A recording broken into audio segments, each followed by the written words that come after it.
Today's talk is called The Ascension Process. First, I want to thank Sunshine for a wonderful platform chairman job. And Jack, what a pleasure to hear you sing always.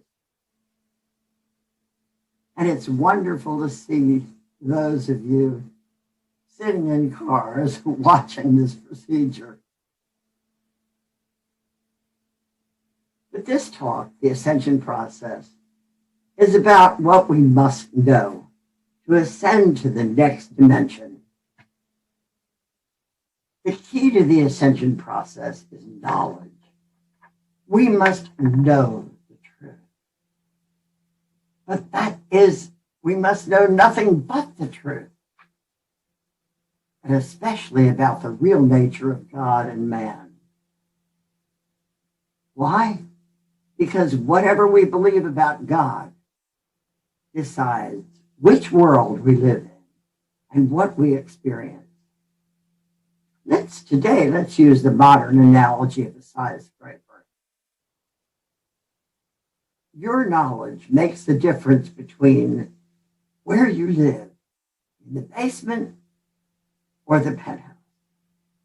It's the difference between living a terrible nightmare where you're old and dying, or waking up to discover you're young and eternal. That's why mystics throughout the ages have always preached, wake up. What are we supposed to wake up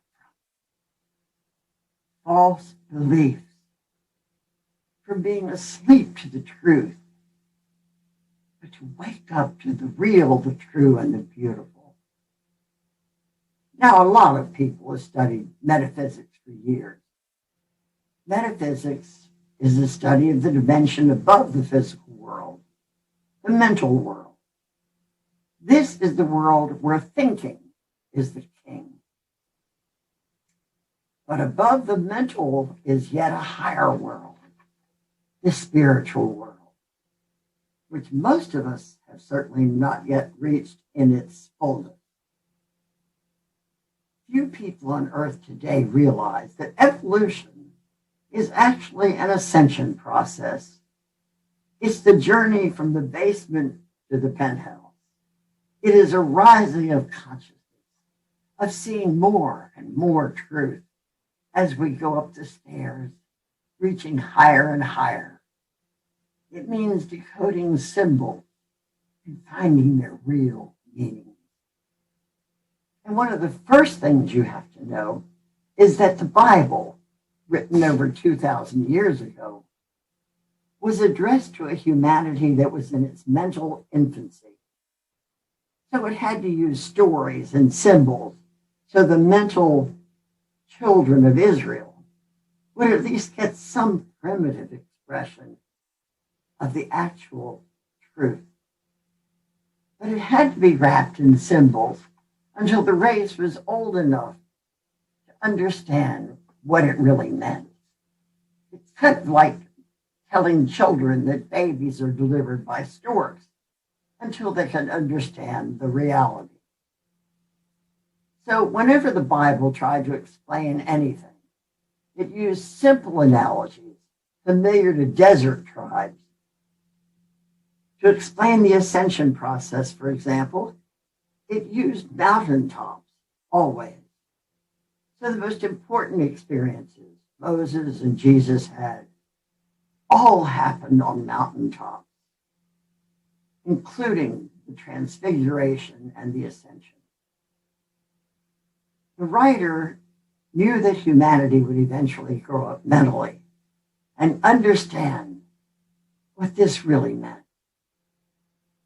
Today, we realize the deeper meaning. What ascended was Moses and then Jesus' consciousness, their understanding, their awareness, their vision. The mountain peak symbolized how far they could see above the false world. The modern analogy, of course, is how much farther you can see from the penthouse than from the basement. And seeing is knowing. On planet Earth today, there are people who occupy all three levels: physical, mental, and spiritual. The majority, unfortunately, still live on the lowest level. That's why the experiences of each nation and each individual are so different. It's why people living on the lowest levels are unable to understand people who are speaking from the dimensions high above them. You can only get the level you live on. The majority of people have only recently evolved to the physical, emotional level. And that's why they're governed so totally by their five senses, their emotions and bodily drives. It explains the prevalence of violence and hatred. But what is of importance to us here today is the fact that each step up the ladder of consciousness reveals a bigger and better world. So, how do we go up higher? And why do we even want to? Well, it's obvious that a person in the penthouse can see a lot more than the one who lives in the basement. And the more you can see, the more you understand. That's why the great prophets in ancient times were called seers. That's S-E-E-R-S. They could see farther than their contemporaries. Now, if the floor you live on defines your point of view and your world, what determines the floor you live on? Now, here is the key, and this is so important. What you believe determines where you live. False beliefs confine you to the basement level. And that's why Jesus said, "Ye shall know the truth, and the truth shall set ye free." He didn't say when you know the truth and the lies, just the truth and nothing but the truth. When almost everybody in the world believed it was flat, people were afraid to travel because they'd fall off. The result was exactly the same as if the world was flat. They never discovered its untold riches. They lived on the shore and never knew the truth that the world was really round. The world was flat to them because they believed something that wasn't true. How many of your beliefs are really true? That decides whether your key opens the door to the basement or the door to the penthouse. What floor do you live on now? What floor would you like to live on? How high is your state of consciousness? The real question, do you want to go up higher? Do you want a better life? And listen carefully. In the basement, the physical level, people rely totally on their five physical senses for all their information. So they believe only things that they can see, hear, taste, touch, smell, measure, and weigh are real. They believe in a world of opposites, God and man, good and bad, right and wrong, life and death. They believe that people and things are the cause of everything that happens to them. The God they believe in acts in opposite ways too. He punishes and he rewards. So you never know what he's going to do. He can't be trusted. Heaven is for the good and hell is for the bad. The people on this level have no idea that they are the powerful creators of this world. So they use their power ignorantly and create private, national hells. And then they blame the false God for the state of the world, never realizing the world was manufactured. Since they don't trust the nature of God, they certainly don't trust each other. This leads to fear, hate, war, and murder.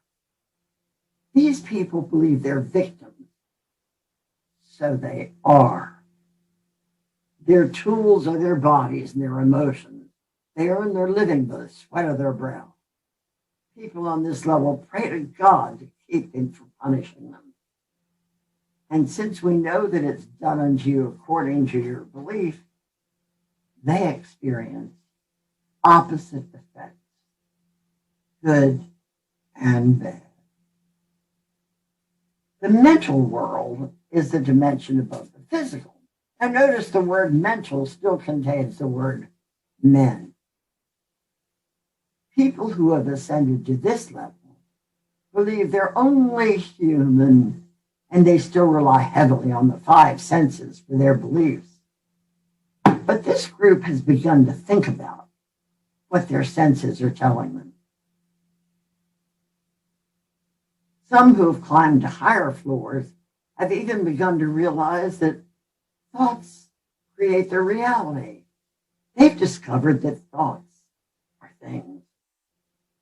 So they consciously try to think good thoughts and avoid bad ones. The mental world is the world Genesis 2 described. This is a level of knowledge on the mental level. This story starts with Adam and Eve living happily in paradise. In the midst of this garden, there are two trees. God said that they could eat everything in the garden but the fruit of the tree of the knowledge of good and evil. He said if they ate that, they would surely die. Now think a minute. What would the fruit from a tree of knowledge of good and evil be? It certainly wouldn't be the famous apple. No, it would be a hybrid fruit. Its effects, its fruits, would be both good and evil. And that's why they were forbidden to eat it, to protect them.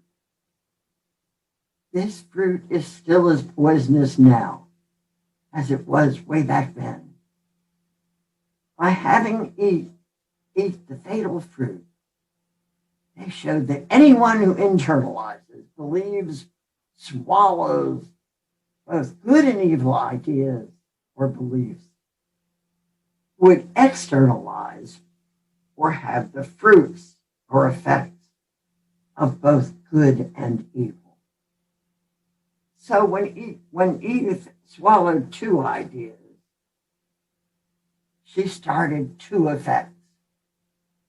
And this was the end of paradise and the beginning of evil and death. But that story suggests what we must believe to regain paradise. Suppose the tree only produced the knowledge of good. And the really good news is that the tree of life still stands in the center of the garden, waiting for us to eat just one fruit, one effect, life, good, not life and death, not good and evil, not heaven and hell, just life, the good effect. Many of us have forgotten, or perhaps never realized, that there's a higher world above the mental world. And this is the real world, the spiritual world, the fifth dimension, some call it.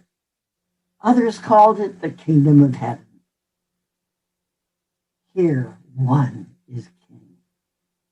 This is the world described in Genesis 1, not Genesis 2. This is the world that God created, not the one man ruined. The writer wanted to emphasize this main idea about God's creations in chapter 1, Genesis 1, To do this, he had God repeat not once, but 6 times. And God saw that it was good. 6 times that was said in just 31 verses. And the 7th time, he had God say that all his creations were very good. That included God created man in his own image. In the image of God, he created him. People who have attained the penthouse vision have realized one simple but great truth. They know that light produces light. They finally realize that since God created man in his own image and likeness, we have always been divine, never human. That's just our costume we wear in this world, the world of duality. So there's one great truth. The Bible told us the very word God's gospel means good news.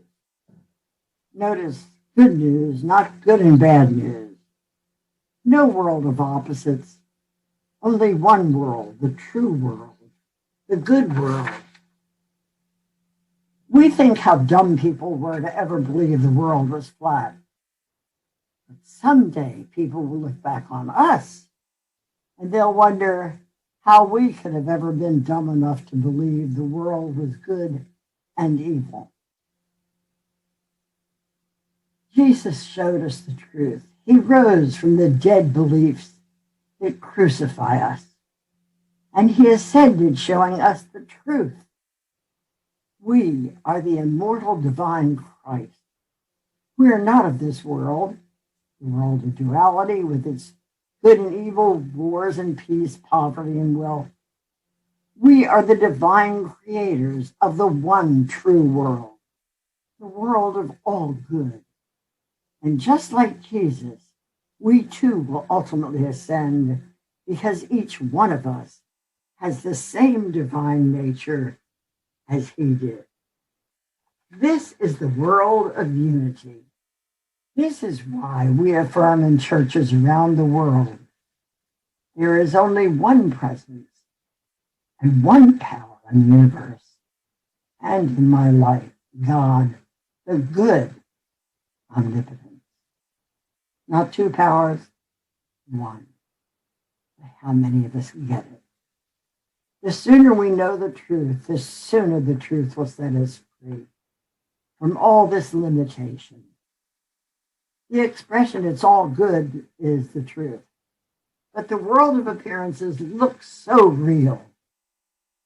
Just like the world looks flat when you're not flying above it. So rise above duality. Welcome to the age of Aquarius and the Ascension. Onward to the stars.